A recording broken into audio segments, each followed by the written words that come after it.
इस दुनिया की ठोकरें खाने के बाद अब मीरब को पता चला है कि मुर्तसिम की असल हकीकत क्या थी और उसका वजूद उसकी ज़िंदगी में कितनी अहमियत रखता था।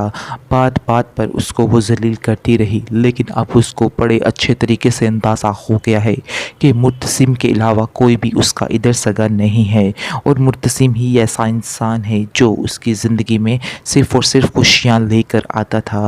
अब वो काफ़ी ज़्यादा परेशान है, रोती है, क्योंकि अब की दफ़ा जब वो जाएगी तो फिर कभी लौट कर वापस कहीं नहीं जाएगी, सिर्फ़ और सिर्फ उसके पास ही रहेगी, क्योंकि वो जान चुकी है कि मुर्तसिम के अलावा कोई और उससे प्यार नहीं करता। लेकिन फ़िलहाल तो वो नहीं जानती है कि वकास जो है वो इस दुनिया से जा चुका है, वो भी मीरब के लिए। लेकिन जब उसे पता चलेगा तो वो रो रो कर कोई हाल नहीं छोड़ेगी कि उसका बाप उसकी वजह से इस दुनिया से चला गया है, क्योंकि वो वैसे भी उसको बहुत याद करती है और सोचती है कि पता नहीं क्यों मेरा बाप मुझे इतने दिन हो गए हैं वकास क्यों याद आ रहा है, बात बात पर उसको याद करके रोने लग जाना।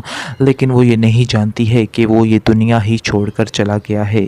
जब उसको इस चीज़ का पता चल जाएगा तो फिर वो बेहद रोएगी और उसको पछतावे के आंसू के अलावा उसके अंदर कुछ भी नहीं रह जाएगा, क्योंकि वकास ने भी अपने प्यार का बहुत यकीन दिलाया कि वाकई वो उससे बहुत ज़्यादा प्यार करता है और वो उस वक़्त उसकी मजबूरी थी जो कुछ उसने किया। लेकिन अब वो क्या कर सकता था इसके अलावा। लेकिन मीरब ने उसकी बात का भी यकीन नहीं किया। यानी असल मसला ये है कि मीरब ने हर चीज़ में अपनी मनमानी ही करने की कोशिश की है। हर जगह पर उसने अपनी मनमानियाँ ही की हैं जो उसके सामने आ गई हैं, और अब इसको हर एक रिश्ते की पहचान हो जाएगी और हर एक रिश्ते का इल्म हो जाएगा कि वाकई में उसके लिए हर रिश्ता कितना अजीम था। लेकिन अभी उसको इस चीज़ का एहसास हो कि चुका मीरब है। को अपनी गलती का एहसास हो रहा है और उसको इस चीज़ का अंदाज़ा बड़े ही अच्छे तरीके से हो रहा है कि मुर्तसिम ने उसका किस तरह से ख्याल रखा। जैसे ही वो उन लोगों के घर में जिन्होंने पनाह ली हुई है आती है और बहुत ज़्यादा रोती रहती है, तो इस पर आप देखेंगे कि उस घर में जो खाला जी रहती हैं वो पूछेंगी जी आखिर बेटा तुम्हें क्या हुआ है, क्यों तुम रोती रहती हो। आगे से वो कहती है कि मुझे बस उस इंसान की याद सताती रहती है जिसने मेरा बहुत ज़्यादा ख्याल रखा और मैंने उसकी कदर नहीं की है। जिसे सुनकर वो कहती है कि बेटा तुमने ऐसा क्या किया, क्यों तुम फिर उधर से आ गई, अगर कोई इतना अच्छा था।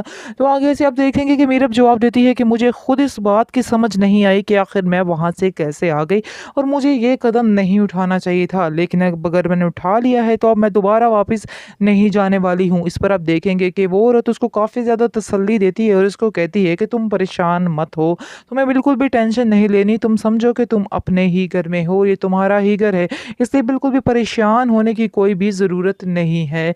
इधर तुम जब तक दिल चाहे रह सकती हो।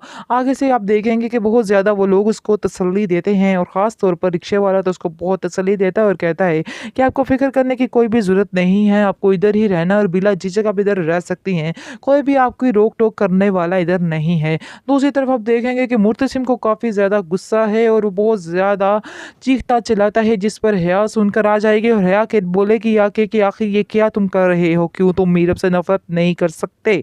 बहुत गुस्सा उस पे करती है और कहती है कि तुम तो अब तो उसका नाम भी लेना पसंद नहीं करना चाहिए, लेकिन तुम हो के बाज़ आने का नाम नहीं ले रहे हो। इस पर आप देखेंगे कि वो कहता है कि कुछ लोगों यानी कि कुछ लोग ऐसे होते हैं जिनसे नफ़रत भी नहीं की जा सकती है, उनके इख्तियार में नहीं होता। तो इसलिए उससे नफ़रत करना भी मेरे इख्तियार में नहीं है। हिया वहाँ पे मुँह ऐसे करके खड़ी की खड़ी रह जाती है, क्योंकि हिया जो सोच रही है और जो ख्वाब सोच रही है वो तो उसके बिल्कुल भी पूरे नहीं होने वाले हैं, क्योंकि ऐसा हरगिज़ नहीं होगा। मीरब को वो ढूँढ ही निकालेगा। अनवर काफ़ी ज़्यादा परेशान है मीरब की वजह से और बहुत ज़्यादा चीखता चिल्लाता रोता रहता है। हर वक़्त बिल्कुल एक मरीज़ सा बन गया है। और आप देखेंगे कि माँ बेगम जो है वो उसको कहती है कि तुमने तो अपना आप ऐसे ख़त्म कर लिया है, आखिर तुम्हें बिल्कुल भी होश नहीं रहा है, तुम कुछ संभलो, तुमने अपनी क्या हालत कर ली है। जिस पर वो कहता है कि मेरी बेटी मुझसे दूर चली गई है, तो ये चीज़ मैं कभी बर्दाश्त नहीं कर सकता हूँ, जितनी जल्दी हो सके मेरी मीरब को मेरे पास ले आओ, वरना मैं नहीं रह पाऊँगा। ये बातें सुनकर आप देखेंगे कि मुर्तसिम उसको काफ़ी तसल्ली देता है और कहता है कि आप फ़िक्र मत करें, मुझे भी इस चीज़ का बड़े ही अच्छे तरीके से अंदाज़ा है कि क्या हो रहा है और क्या नहीं हो रहा, इसलिए आपको बिल्कुल भी फ़िक्र नहीं करनी है, हम दोनों मिलकर उसको ढूँढ ही निकालेंगे। आप देखेंगे जी बेचारा बिल्ली का बकरा बनने वाला है वो रिक्शे वाला, क्योंकि रिक्शे वाले को मुर्तसिम ने पकड़ लिया है और उससे पूछताछ हो रही है कि आखिर मीरब किधर किधर है, मीरब किधर है, तुमने कोई औरत देखी है इस तरह की?